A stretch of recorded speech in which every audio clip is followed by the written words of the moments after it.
नमस्कार विद्यार्थी मित्रांनो, वाय एस ट्युटोरियल या माझ्या यूट्यूब चॅनलमध्ये आपल्या सगळ्यांचं पुन्हा एकदा खूप खूप स्वागत आहे. आज आपण भेटत आहोत एका नवीन व्हिडिओमध्ये. आज आपण बघणार आहोत इयत्ता 7वी जनरल सायन्स सामान्य विज्ञान या विषयातील द मस्क्युलर सिस्टीम आणि digestive system in a human beings हा भाग. तर आपण सध्या व्हिडिओमध्ये इंग्लिश मीडियम जे लेसन आहेत त्यांचं मराठीमध्ये एक्सप्लेनेशन बघत आहोत. हा इंग्लिश मीडियमचा किंवा इंग्लिशमध्ये असणारा लेसन आहे. तर याच्या आधीच्या व्हिडिओमध्ये आपण मस्क्युलर सिस्टीम हा भाग बघितलेला आहे पूर्णपणे. ह्या भागामध्ये ह्या व्हिडिओमध्ये आपण डायजेस्टिव्ह सिस्टीम बघणार आहोत. तर चला आपण सुरुवात करूयात. Digestive system in a human beings. Let's recall what happens to the food we eat inside our body. आपण जे अन्न खातो त्याचं आपल्या शरीरामध्ये काय होतं. म्हणजे बघा, आपल्या सगळ्यांना माहीत असतं की आपण जे अन्न खातो ते अन्न पचतं किंवा पचवलं जातं आणि त्यातून आपल्या शरीराला पोषण मिळतं. पण ते पचतं म्हणजे नक्की काय होत असतं त्याचं आतमध्ये. त्याचबरोबर does this food mix as it is with the blood. आपण जे खातो ते अगदी जसंच्या तसं आपल्या रक्तामध्ये मिसळलं जातं का. तर तुम्हाला याबद्दल थोडंफार माहिती असेल. याच्या मागच्या वर्गामध्ये तुम्ही याच्याबद्दल अभ्यास केला असेल. नसेल तरी आत्ता आपण या पार्टमध्ये त्याचा पूर्ण अभ्यास करणार आहोत. तर सुरुवात करूयात. Digestive system. डायजेस्टिव्ह सिस्टीम म्हणजे पचनसंस्था. ज्या संस्थेमध्ये वेगळे ऑर्गन्स असतात एकमेकाशी रिलेटेड, जे पूर्ण खाल्लेलं आपण अन्न पचवण्याचं, त्यातले न्यूट्रियन्स आहे जे शोषून घेण्याचं आणि जो अननेसेसरी पार्ट आहे तो शरीराबाहेर टाकण्याचं काम करतात. त्या पूर्ण संस्थेला आपण पचनसंस्था असं म्हणत असतो. बघा, conversion of a food into a soluble forms and its absorption into blood is called digestion. आपण जे खातो त्याचं विद्राव्य घटकात रूपांतर करणं आणि ते ॲब्झॉर्ब करून घेणं, ते रक्तामध्ये शोषून घेणं, याला डायजेशन असं म्हणत असतात. म्हणजे आपण जे खातो ते तसंच्या तसं रक्तामध्ये मिसळत नाही, तर पहिल्यांदा त्याचं विद्राव्य घटकामध्ये रूपांतर होतं. विद्राव्य घटक म्हणजे काय? जे सोल्युबल आहेत किंवा जे शोषून घेता येऊ शकतात अशा घटकामध्ये त्याचं रूपांतर केलं जातं आणि मग ते रक्तामध्ये शोषून घेतलं जातं. The digestive system consist of a elementary canal and a digestive glands. तर ही जी डायजेस्टिव्ह सिस्टीम किंवा पचनसंस्था असते ह्याच्यामध्ये मुख्यत्वे एलिमेंटरी कॅनल म्हणजे अन्ननलिका आणि डायजेस्टिव्ह ग्लँड्स म्हणजे काही पाचक ग्रंथी यांचा समावेश असतो. The total length of alimentary canal is about 9 metres. ही जी एलिमेंटरी कॅनल किंवा अन्ननलिका आहे तिची पूर्ण लांबी जवळपास 9 मीटरच्या आसपास आहे. Its main part are the mouth, pharynx, oesophagus, stomach, small intestine, large intestine, rectum and anus. तर हे जे सगळे दिलेले आहेत हे ह्या अन्ननलिकेचे पार्ट आहेत. मी तुम्हाला मराठीमध्ये यांना काय म्हणतात ते सांगते, पण जनरली तुम्हाला हे इंग्लिशमध्येच लक्षात ठेवावे लागतील फॉर द आन्सर. तर एलिमेंटरी कॅनलमध्ये पहिली सुरुवात होते ती माऊथपासून, तोंडापासून, जेव्हा आपण अन्न खातो. त्यानंतर फॅरिंग्स म्हणजे ग्रसनी.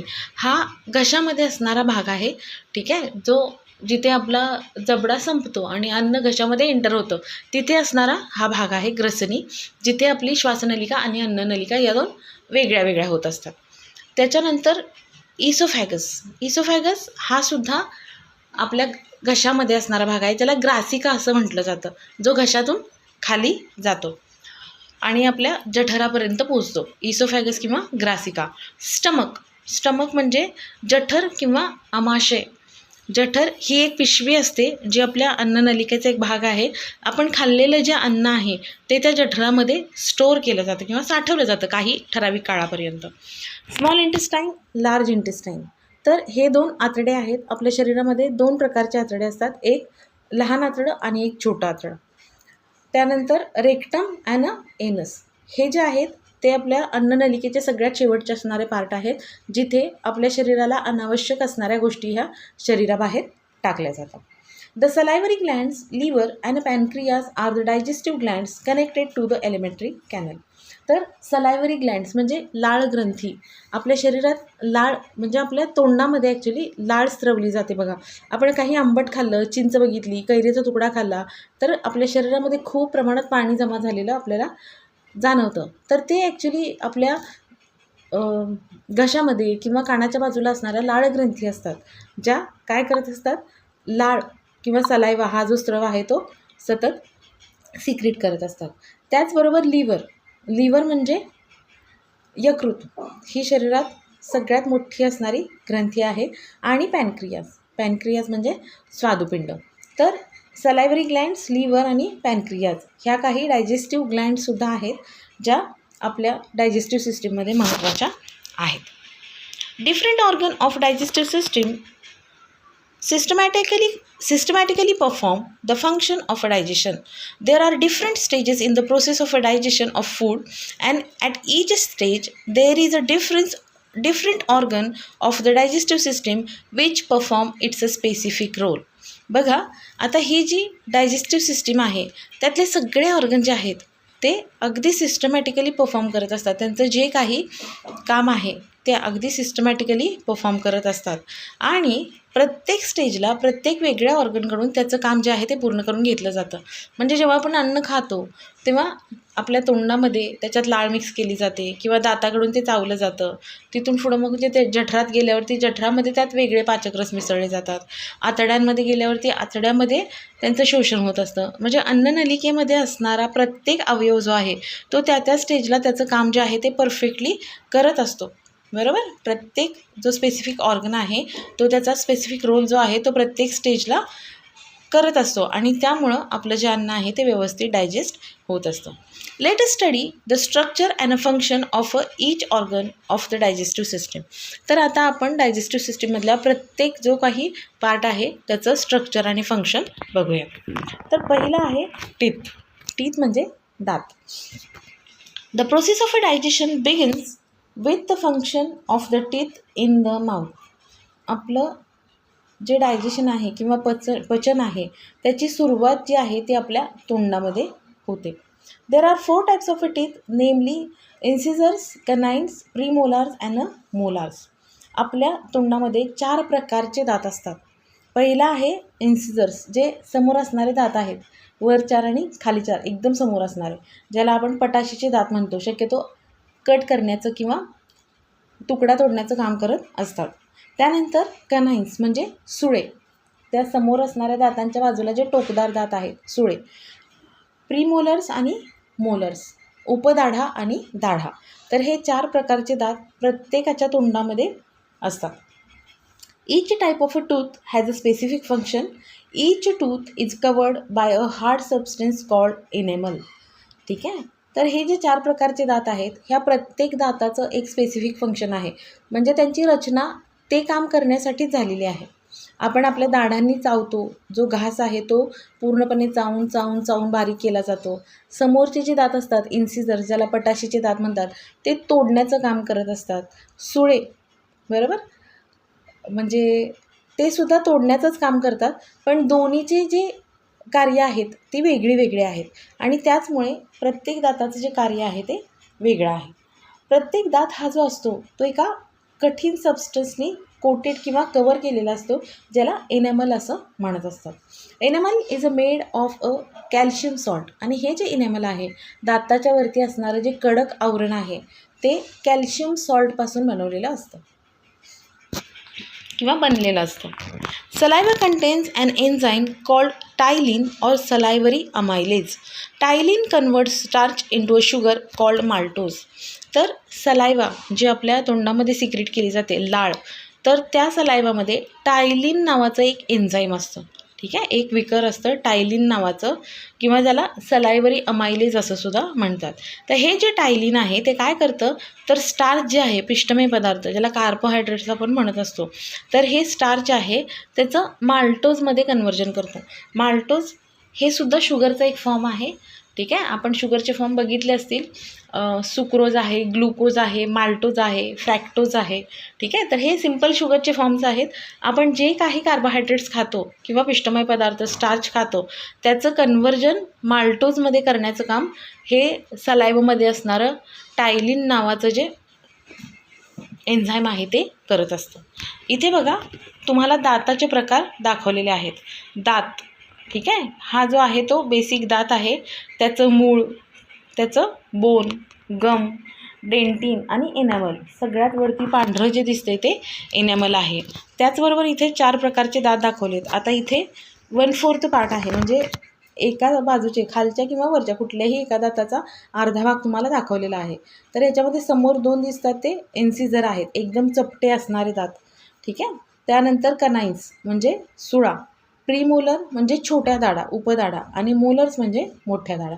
तर हे असे 4 प्रकारचे दात आपल्या तोंडामध्ये असतात. Learn a new word. Enzymes. Enzymes are substances secreted in the body of an organism which bring about specific chemical reaction. They act as a catalyst. Digestive enzymes of the digestive system bring about changes in the food materials. तर enzymes म्हणजे काय असतं? हे काही substance आहेत, काही पदार्थ आहेत जे आपल्या बॉडीमध्ये सिक्रेट केले जातात. ठीक आहे, स्त्रवले जातात. आणि ते काय करत असतात? Which bring about specific chemical reactions, जे काही स्पेसिफिक केमिकल रिॲक्शन्स घडवून आणण्यामध्ये मदत करत असतात. They act as a catalyst. ते कॅटलिस्ट म्हणून काम करतात. म्हणजे कोणतीही एखादी केमिकल रिॲक्शन आपल्या शरीरामध्ये होते, आपण जे अन्न खातो आहे ते पचतं आहे किंवा त्याचे बारीक तुकडे होत आहे, ठीक आहे, त्याचं विघटन होतं आहे, तर ती जी रिॲक्शन होत असते, अर्थातच ती केमिकल रिॲक्शन आहे, कारण वेगवेगळे केमिकल त्याच्यामध्ये मिक्स होत असतात. तर ती रिॲक्शन जेव्हा होते तेव्हा मग ते त्याच्यामध्ये कॅटलिस्टचं काम करतात. म्हणजे त्याचं स्पीड वाढवणारे घटक किंवा ती रिॲक्शन घडून येण्यासाठी मदत करणारे घटक म्हणून काम करत असतात. Digestive enzymes of the digestive system bring about changes in the food material. हे जे डायजेस्टिव्ह एन्झाईम्स आहेत, जे डायजेस्टिव्ह सिस्टीममध्ये सिक्रेट होतात, ते अन्नपदार्थाचं जे म्हणजे मूळ नेचर आहे किंवा अन्नपदार्थाचा जो मूळ फॉर्म आहे त्याच्यामध्ये बदल घडवण्याचं काम करतात. Metabolic process are impossible without enzyme. ही जी प्रोसेस आहे, मेटाबॉलिझम म्हणजे चयापचय, आपण जे खातो ते व्यवस्थित अगदी त्याचं पचन होतं, ते आपल्या शरीरामध्ये शोषलं जातं. ही जी पूर्ण प्रोसेस आहे याला मेटाबॉलिझम असं म्हणतात. आणि हा जो मेटाबॉलिझम आहे तो या कॅटलिस्टशिवाय किंवा या एन्झाईमशिवाय इम्पॉसिबल आहे, त्यांच्याशिवाय होऊ शकत नाही. Enzymes are a specific type of a proteins. They are most active at a normal body temperature. तर हे जे एन्झाईम्स असतात ते काय आहेत? तर प्रोटीनचे स्पेसिफिक टाईप आहेत, म्हणजे प्रोटीनचेच प्रकार आहेत जे आपल्या शरीरामध्ये अवेलेबल असतात आणि रूम टेम्परेचरला ते सगळ्यात जास्त ॲक्टिव्ह असतात. They are most active at a normal body temperature. म्हणजे जे रूम टेम्परेचर आहे किंवा जे सध्याचं टेम्परेचर आहे तेच तुमच्या बॉडीचं टेम्परेचर असतं. आपली बॉडी तेवढं टेम्परेचर मेंटेन करते आणि त्याच टेम्परेचरला ते जे आहे ते ॲक्टिव्ह असतात. My friend internet. एक शेवटचा भाग बघूयात. My friend internet. Collect information about the various organ system from the website www.livescience.com and www.innerbody.com. तर आता तुम्ही सगळे कम्प्युटर युगातली मुलं आहात, तुम्ही कम्प्युटर वापरता, तुम्हाला कसं एखादी गोष्ट शोधायची हे माहीत असतं. तर त्यांनी 2 वेबसाईट दिलेल्या आहेत. एक आहे livescience.com आणि दुसरी आहे innerbody.com. तर या वेबसाईट्सना भेट देऊन तुम्ही वेगवेगळ्या ज्या संस्था आहेत आपल्या शरीरामध्ये, ऑर्गन सिस्टीम्स आहेत, त्यांच्याबद्दल माहिती मिळवू शकता. आता पुढे बघा, आपण बघतोय पूर्ण डायजेस्टिव्ह सिस्टीम जी माउथपासून सुरू होते. Mouth. Digestion of a food begins in the mouth. Food is chewed with the help of a teeth into very small pieces. डायजेशनची किंवा पचनाची जी सुरुवात आहे ती तोंडापासून होते आणि तोंडामध्ये आपण जे काही अन्न खाल्लेलं आहे ते अगदी छोट्या छोट्या तुकड्यांमध्ये चावलं जातं. च्यू म्हणजे चावणे, ठीक आहे, अगदी चावून चावून चावून त्याचे बारीक तुकडे केले जातात. फॅरिंग्स किंवा throat. The oesophagus and trachea opens into the pharynx. Oesophagus म्हणजे अन्ननलिका, जी आपल्या घशातून अन्न जठरापर्यंत घेऊन जाते. इथे जर तुम्ही बघितलं तर तुम्हाला 2 वेगळ्या वेगळ्या ट्यूब्स दिसत आहेत. एक रेड कलरमध्ये आहे जे ती अन्ननलिका आहे जी जठरापर्यंत गेली आहे आणि जी थोडीशी ग्रेइश कलरमध्ये दिसते ती श्वासनलिका आहे जी दोन्ही साईडला 2 लंग्सना कनेक्ट होणार आहे. तर फॅरिंग्स किंवा थ्रोट हे काय आहे? हा असा अवयव आहे जिथे इसोफॅगस आणि ट्रॅकिया म्हणजे अन्ननलिका आणि श्वासनलिका या 2 वेगळ्या होतात. पुढचा पार्ट आहे liver. The liver is the largest gland in the body. Liver ही आपल्या शरीरातील सर्वात मोठी असणारी ग्रंथी आहे. It has a rich supply of a blood. ह्याला खूप प्रमाणात रक्तपुरवठा होत असतो. Its main function is a storage of a glucose. लिव्हरचं सगळ्यात महत्त्वाचं फंक्शन काय असतं, तर तो ग्लुकोज जे आहे तो स्टोअर करून ठेवतो किंवा साठवून ठेवतो. ग्लुकोज साठवून ठेवणं हे त्याचं मेन फंक्शन आहे. The gall bladder is situated below the liver. It stores the bile, the digestive juice secreted by the liver. ह्याच्या खाली अगदी छोटंसं हे जे तुम्हाला दिसतंय त्याला पित्ताशय असं म्हणतात. ठीक आहे, गॉल ब्लॅडर. तर हे जे पित्ताशय किंवा गॉल ब्लॅडर आहे ते लिव्हरच्या अगदी खाली आपल्याला बघायला मिळतं. आणि ते काय करत असतं, तर लिव्हरमधून जो सिक्रेटिव्ह किंवा लिव्हरमधून जो डायजेस्टिव्ह ज्यूस सिक्रेट होत असतो, ठीक आहे, ज्याला बाईल सॉल्ट असं म्हणतात, तर तो या पित्ताशयामध्ये, बाईल सॉल्ट म्हणजे पित्तरस, तो या पित्ताशयामध्ये स्टोअर करून ठेवला जातो. When bile is carried into the small intestine, it mixes with the food there and help in the digestion of fats. Bile contains bile salts. ठीक आहे, हे जे बाईल सॉल्ट आहे किंवा हे जे पित्तरस आहे तो लहान आतड्यामध्ये शोषला जातो किंवा लहान आतड्यामध्ये अन्नात मिसळला जातो. आणि मग तिथे काय होतं, फूडमध्ये मिसळल्यानंतर त्याचं डायजेशन आहे अन्नाचं किंवा मोस्टली फॅट्सचं जे डायजेशन आहे ते इझी होतं. फॅट्सचं डायजेशनसाठी हा जो पित्तरस आहे तो गरजेचा असतो. हे जे बाईल्स आहेत किंवा पित्तरस आहे ह्याच्यामध्ये बाईल सॉल्ट्स असतात. ठीक आहे. Small intestine. The small intestine is about 6 metre long. Small intestine जे आहे ते हे ज्या आतमध्ये छोट्या छोट्या घड्या पडलेले तुम्हाला दिसत आहेत पाईपसारखं, ते आपलं लहान आतडं आहे आणि ते जवळपास 6 मीटर लॉंग किंवा 6 मीटर लांब असतं. Most of the digestion and absorption of a food takes place here. आपण जे अन्न खातो त्यातल्या बऱ्यापैकी फूडचं डायजेशन म्हणजे पचन आणि ॲब्झॉर्प्शन म्हणजे शोषण हे ह्या लहान आतड्यामध्येच होतं. Three different digestive juices are mixed with the food in the small intestine. Absorption into the blood of nutrients obtained by the digestion of a food also occur in the small intestine. तर हे जे small intestine किंवा लहान आतडा आहे ह्यामध्ये 3 वेगवेगळ्या प्रकारचे digestive juices, पाचक रस जे आहेत ते मिसळले जातात. ठीक आहे. आणि हे जे डायजेस्ट झालेलं फूड आहे त्याच्यामध्ये असणारे जे न्यूट्रिएंट्स आहेत ते लहान आतड्यामध्येच रक्तामध्ये शोषून घेतले जातात. म्हणजे जठरामध्ये ते फक्त घुसळलं जातं, त्याच्यामध्ये पाचक रस मिक्स होतात, पण त्या अन्नाचं शोषण होण्याचं काम जे आहे ते लहान आतड्यामध्येच होतं, जठरामध्ये होत नाही. Large intestine. The large intestine is about 1.5 metre long. नाव लार्ज इंटेस्टाईन आहे पण त्याची लांबी कमी आहे. स्मॉल इंटेस्टाईन जे आहे ते कम्पॅरेटिव्हली लांबीमध्ये खूप जास्त आहे. तर हे जे मोठा आतडा आहे त्याची लांबी जवळपास 1.5 मीटर असते. Only water is absorbed in the large intestine. आणि हे जे मोठा आतडा आहे ह्याच्यामध्ये फक्त पाणी ॲब्झॉर्ब करून घेतलं जातं. ठीक आहे. म्हणजे ह्याच्यामध्ये अन्न पदार्थांचं किंवा जे पोषक तत्वे आहेत त्यांचं शोषण होत नाही, त्याच्यामध्ये फक्त पाणी जे आहे त्यांचं शोषण होतं. A small part called appendix is attached to the first part of the large intestine. हे जे मोठा आतडा आहे ह्याच्या सुरुवातीला हा जो छोटा स्वल्पविरामासारखा भाग तुम्हाला दिसतोय ह्याला अपेंडिक्स असं म्हटलं जातं.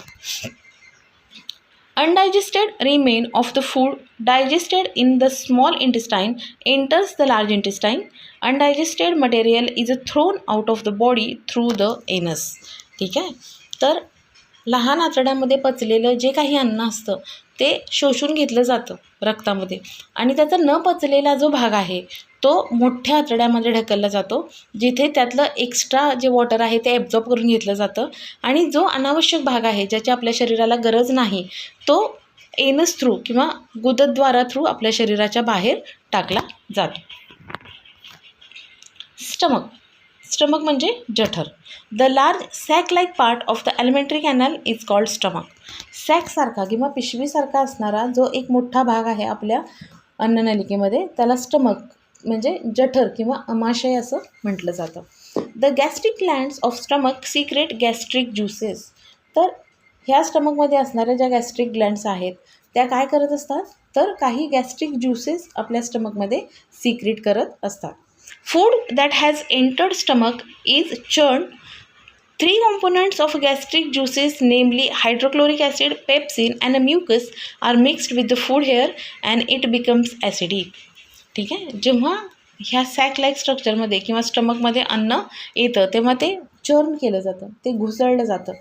त्या जठराचे जे स्नायू आहेत त्यांची सतत हालचाल होत असते आणि त्यामुळं ते अन्न जे आहे ते घुसळलं जातं. त्याचबरोबर त्याच्यामध्ये 3 वेगळ्या वेगळ्या प्रकारचे जे गॅस्ट्रिक ज्युसेस आहेत ते सुद्धा मिक्स केले जातात आणि ते कोणते असतात तर हायड्रोक्लोरिक ॲसिड, ठीक आहे, पेप्सिन आणि म्युकस. तर हे 3 जे गॅस्ट्रिक ज्युसेस आहेत ते अन्नामध्ये मिसळले जातात आणि त्यामुळं अन्न जे आहे ते थोड्याफार प्रमाणात ॲसिडिक होतं. Mainly proteins are digested in the stomach. Due to the churning and the action of a gastric juice, food becomes semi-solid slurry which is slowly pushed into the intestine. मुख्यत्वे प्रोटीन्स किंवा प्रथिने जे असतात ते आपल्या स्टमकमध्ये digest केली जातात, ठीक आहे, किंवा पचवली जातात. आणि अन्न जे आहे त्याची एकदम सेमी सॉलिड स्लरी, म्हणजे ते घट्टही नसतं आणि पातळही नसतं. म्हणजे आपण जे अन्न खाल्लेलं आहे त्याचे सॉलिड पार्टिकल्स असतात पण ते घुसळण्यामुळे पूर्णपणे मिक्स झालेले असतात पाण्यामध्ये किंवा त्या ज्युसेसमध्ये आणि ते थोडंसं असं पातळसं द्रवण म्हणजे द्राव्य झाल्यासारखं तयार होतं, सेमी सॉलिड स्लरी, ठीक आहे. आणि ते मग जे आहे ते काय केलं जातं तर आतड्यामध्ये, छोट्या आतड्यामध्ये पुश केलं जातं, बरोबर. ते स्मॉल इंटेस्टाईनमध्ये ढकललं जातं आणि मग स्मॉल इंटेस्टाईनमध्ये त्याच्यामध्ये बाईल सॉल्ट्स जे असतात किंवा पित्तरस जो असतो तो मिक्स होतो आणि मग ते राहिलेलं पचन होऊन मग आपल्या रक्तामध्ये ते शोषलं जातं. Pancreas. The pancreas secretes the pancreatic juice that contains various enzyme. Pancreas, ठीक आहे. तर पॅनक्रियाज जे असतात ज्याला स्वादुपिंड असं म्हणतात, तर हे जे स्वादुपिंड आहे त्याच्यामध्ये पण काय होतं तर वेगळे वेगळे सिक्रेट ज्युसेस जे आहेत ते सिक्रेट केले जातात, ज्याला पॅनक्रियाटिक ज्युसेस असं म्हटलं आहे. आणि त्याच्यामध्ये पण वेगवेगळे एन्झाईम्स असतात. म्हणजे आता पॅनक्रियाज किंवा स्वादुपिंड हे जे आहे ते इन्सुलिन नावाचं विकरसुद्धा सिक्रेट करतं, जे मधुमेहासाठी रिस्पॉन्सिबल आहे असं आपण म्हणू. जर त्या इन्सुलिनचं जे काही वर्किंग आहे ते खराब झालं तर मग रक्तातली साखरेची पातळी जी आहे ती वाढते. मधुमेह हा एक बऱ्यापैकी कॉमन असणारा आजार आहे, बऱ्याच लोकांना हल्ली त्याची लागण होते. तर हे जे असणारं इन्सुलिन आहे ते सुद्धा पॅनक्रियाजमधून सिक्रेट होत असतं. जे वेगळे वेगळे पॅनक्रियाटिक ज्युसेस आहेत त्याच्यामध्ये किंवा त्यात वेगळे वेगळे एन्झाईम्स आहेत त्यामध्ये इन्सुलिन हे सुद्धा एक आहे. Oesophagus. It is the tube leading from the pharynx to the stomach. It pushes the food towards the stomach. तर इसोफॅगस म्हणजे काय आहे, ही सुद्धा ह्याला आपण अन्ननलिका म्हणू शकतो. आपण जे अन्न खाल्लं आहे जे घशातून आपल्या आत घशामधून पाईपमध्ये आलं आहे तर ही ती पाईप आहे जी आपण तोंडात असणारं अन्न आपल्या जठरामध्ये नेऊन पोचवत असते, ठीक आहे. It pushes the food towards the stomach. आपल्या जठराकडे अन्न ढकलण्याचं काम करत असते. आणि शेवटचा पार्ट आहे सलायवरी ग्लँड्स, ठीक आहे, लाळ ग्रंथी. Saliva is the produced in the salivary glands in the mouth cavity located in the front of the ears near the pharynx and below the tongue. बघा सलायवरी ग्लँड्स कुठे कुठे आहेत तर माउथ कॅव्हिटीमध्ये, आपल्या तोंडाच्या पोकळीमध्ये असतात, ठीक आहे. त्याचबरोबर आपल्या कानशिलांजवळ, located in the front of a ear, कानाच्या पुढच्या बाजूला, फॅरिंग्सच्या जवळ आपला जो घसा आहे किंवा आपली जी ग्रसनी आहे त्याच्या बाजूला, आणि बिलो द टंग आपल्या जिभेच्या खाली. म्हणजे आपल्या पूर्ण तोंडामध्ये ह्या पाचकग्रंथी आहेत त्या लोकेटेड आहेत. It is carried the mouth via duct. It is mixed with the food during the process of a chewing. तर ह्या आजूबाजूला असणाऱ्या कानाच्या बाजूला, घशामध्ये, जिभेच्या खाली तर असणाऱ्या ह्या ज्या सलायवरी ग्लँड्स असतात, जेव्हा आपण घास खातो तेव्हा मग हे लाळ सिक्रेट करत असतात, बरोबर, सलायवा सिक्रेट करत असतात. आणि ते सिक्रेशन जे आहे ते वेगळ्या वेगळ्या पाईप्सच्या थ्रू, वाया डक्ट्स, डक्ट्स म्हणजे छोट्या छोट्या पाईप्स, तर पाईप्सच्या थ्रू आपल्या तोंडामध्ये येत असतं. आणि हे आपण जेव्हा अन्न चावत असतो तेव्हा त्या अन्नामध्ये मिक्स होत असतो. तर हे जे सगळे आपण बघितलं आहे हे आपल्या डायजेस्टिव्ह सिस्टीममध्ये जो एलिमेंटरी कॅनल आहे किंवा अन्ननलिका आहे त्याचे वेगळे वेगळे पार्ट आहेत, ज्याची सुरुवात माऊथपासून होते. माऊथ, त्याच्यामध्ये सलायवरी ग्लँड्समधील जे सिक्रेशन आहे किंवा लाळ आहे ते मिसळली जाते. फॅरिंग्स म्हणजे ग्रसनी, जिथे आपली अन्ननलिका आणि श्वासनलिका वेगळी वेगळी होते, 2 वेगळ्या वेगळ्या नलिका असतात, ठीक आहे. इसोफॅगस म्हणजे ग्रसनीपासून पुढे जठरापर्यंत आपलं अन्न ज्या पाईपमधून ट्रॅव्हल केलं जातं त्याला इसोफॅगस असं म्हणतात. त्यानंतर लिव्हर, पॅनक्रियाज ह्या 2 आपल्या पोटामध्ये अस्तित्वात असणाऱ्या ग्रंथी आहेत. आपण बघितलं लाळ ग्रंथी किंवा सलायवरी ग्लँड्स ज्या आहेत त्या आपल्या तोंडामध्ये आहेत, कानाच्या बाजूला, जिभेच्या खाली. पण लिव्हर आणि पॅनक्रियाज ह्या ज्या 2 ग्लँड्स आहेत त्या आपल्या जठराच्या बाजूला आहेत. त्याच्यामध्ये लिव्हर ही जी ग्लँड आहे ती पित्तरस सिक्रेट करण्याचं काम करत असते, बरोबर, बाईल सॉल्ट्स. आणि पॅनक्रियाज आहेत ती सुद्धा वेगळे वेगळे पॅनक्रियाटिक ज्यूसेस सिक्रेट करते, ज्याच्यामध्ये वेगवेगळे एन्झाईम्स असतात. स्टमक म्हणजे जठर आपल्या अन्ननलिकेमध्ये पिशवीसारखं स्ट्रक्चर असणारं एक ऑर्गन आहे, ज्याच्यामध्ये आपण खाल्लेलं अन्न जे आहे ते टेम्पररी स्टोअर केलं जातं आणि ते घुसळलं जातं. ते घुसळून आपण जे वेगळे वेगळे पदार्थ खाल्ले आहेत त्याचा एकच सेमी सॉलिड पदार्थ तयार केला जातो, जो पुढे आपल्या लहान आतड्यामध्ये ढकलला जातो. स्मॉल इंटेस्टाईन, लार्ज इंटेस्टाईन हे 2 आतड्याचे प्रकार आहेत, छोटा आतडा आणि मोठा आतडा. छोट्या आतड्यामध्ये तो जो जठरातून आलेला सेमी सॉलिड जो काही अन्नाचा भाग आहे तो व्यवस्थित पचवला जातो आणि त्याचं शोषण केलं जातं. त्यातून राहिलेला जो भाग आहे तो मोठ्या आतड्यामध्ये ढकलला जातो, जिथे फक्त पाण्याचं ॲब्झॉर्प्शन होतं. त्याच्यामध्ये कोणतेही न्यूट्रिएंट्स ॲब्झॉर्ब केले जात नाहीत मोठ्या आतड्यामध्ये, ओन्ली वॉटर इज ॲब्झॉर्ब. आणि त्यानंतर राहिलेला जो भाग आहे तो आपल्या शरीराच्या बाहेर टाकला जातो. तर ही पूर्णपणे आपली पचनसंस्था किंवा डायजेस्टिव्ह सिस्टीम आहे. आपण जे खातो ते एवढ्या सगळ्या प्रोसेसमधून जात असतं आणि त्यातून आपल्याला न्यूट्रिएंट्स मिळत असतं.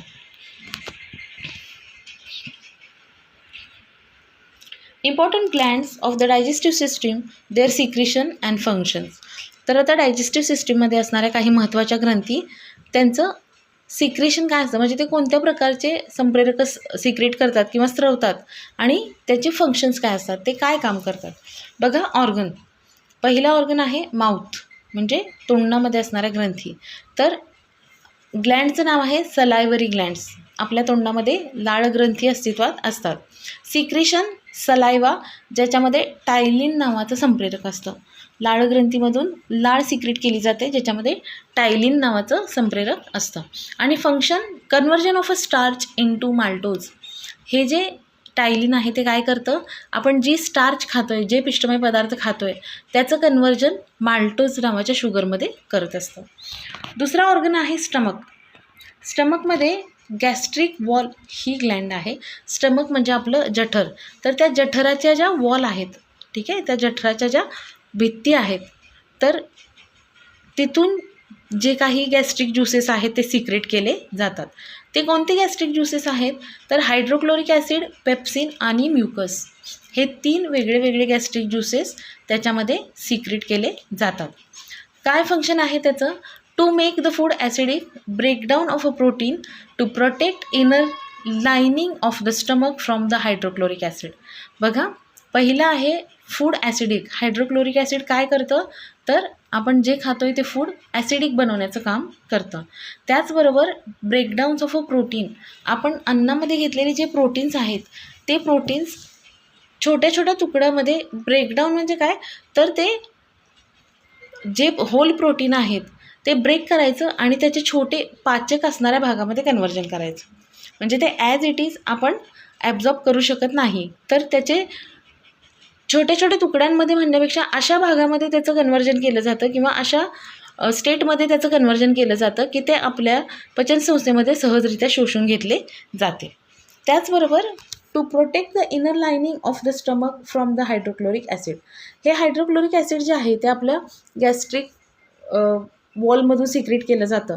तर त्यामुळे त्या वॉललाच काही म्हणजे इजा होऊ नये म्हणून मग म्युकस जे आहे तो प्रेझेंट असतो. ह्या म्युकसमुळे काय होतं, तर आपल्या स्टमकची जी आतली लेयर आहे त्याला कोणत्याही प्रकारचं डॅमेज होत नाही. त्यानंतर पुढचं आहे लिव्हर. लिव्हरमधून बाईल सॉल्ट म्हणजे सिक्रेट होत असतात. त्यांचं जे सिक्रेशन आहे त्याला बाईल असं म्हटलं जातं. To make food alkaline, to convert large fat particles into small ones, emulsification of a fats.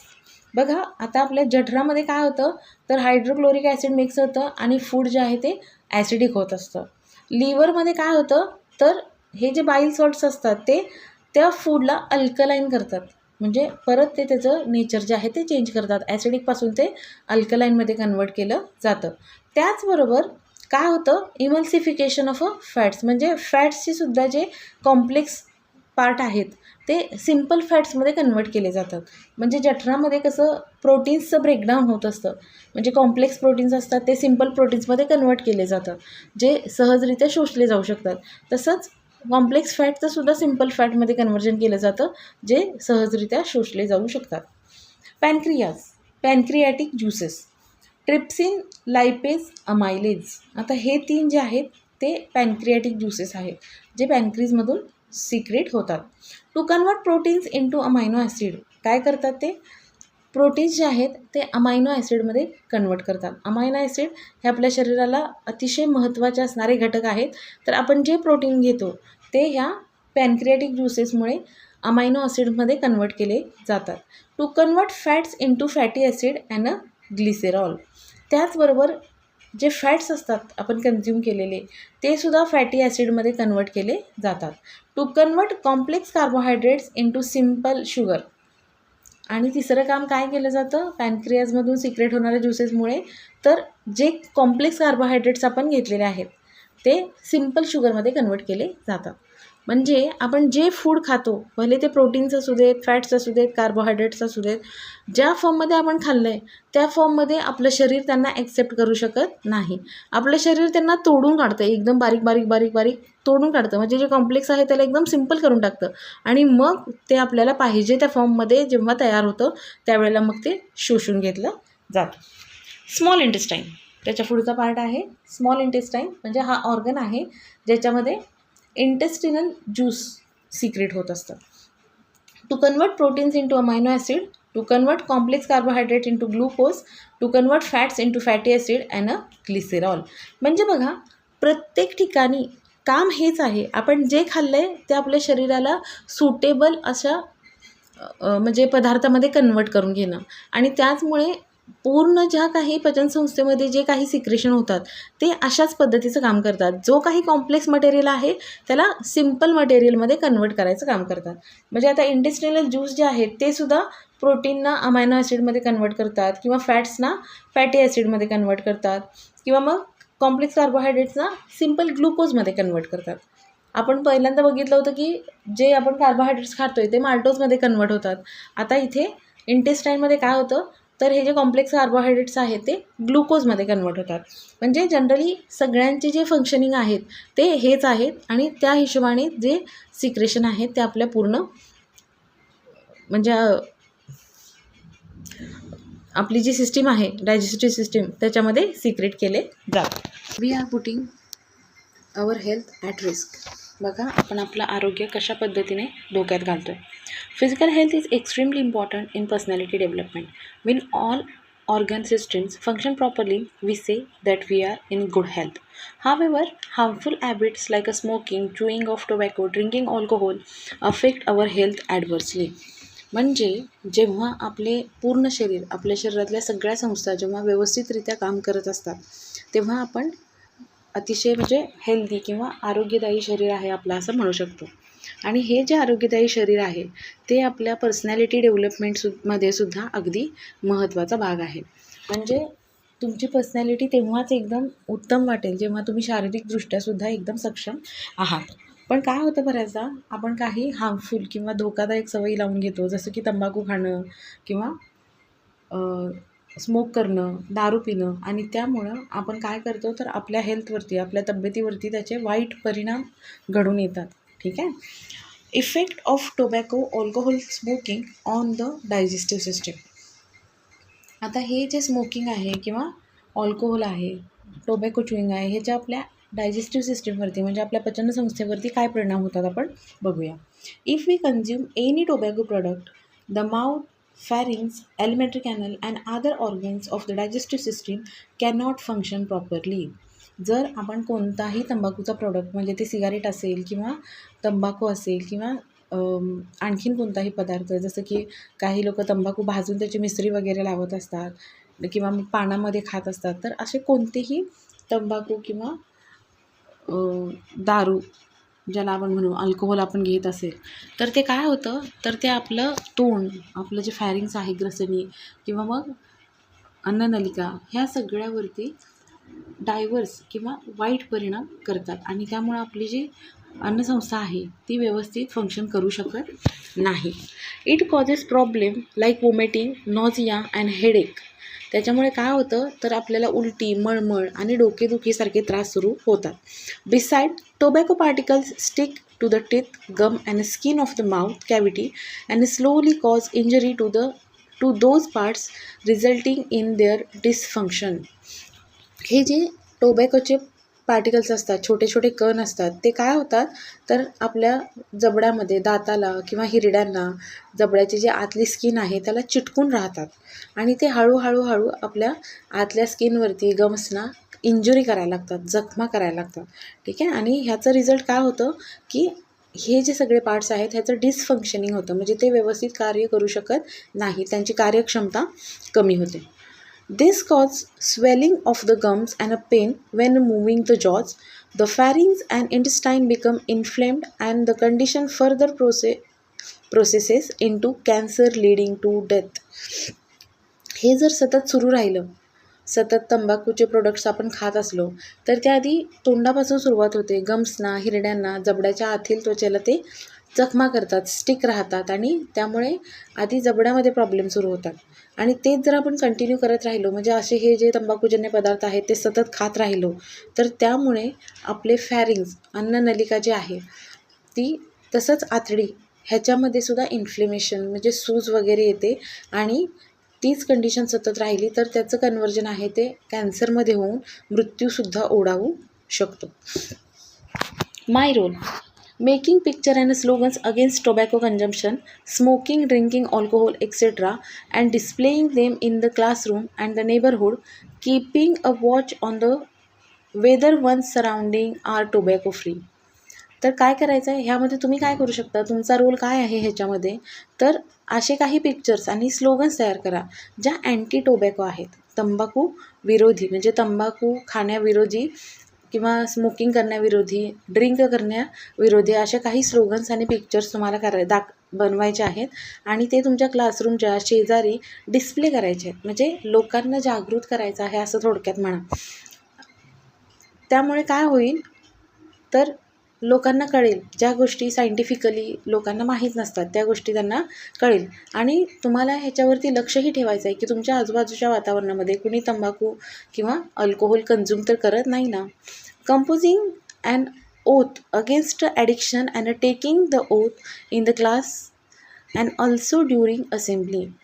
हे जे ॲडिक्शन आहे तंबाखूचं किंवा अल्कोहोलचं, त्याच्यासाठी आपल्याला काय करायचं आहे तर एक प्रतिज्ञा तयार करायची आहे, एक ओथ तयार करा आणि तुमच्या क्लासरूममध्ये तसंच तुमच्या प्रार्थनेच्या वेळेस ती शपथ सगळ्यांनी घ्यायची आहे. Making parents and teachers aware of such instances in the neighbourhood.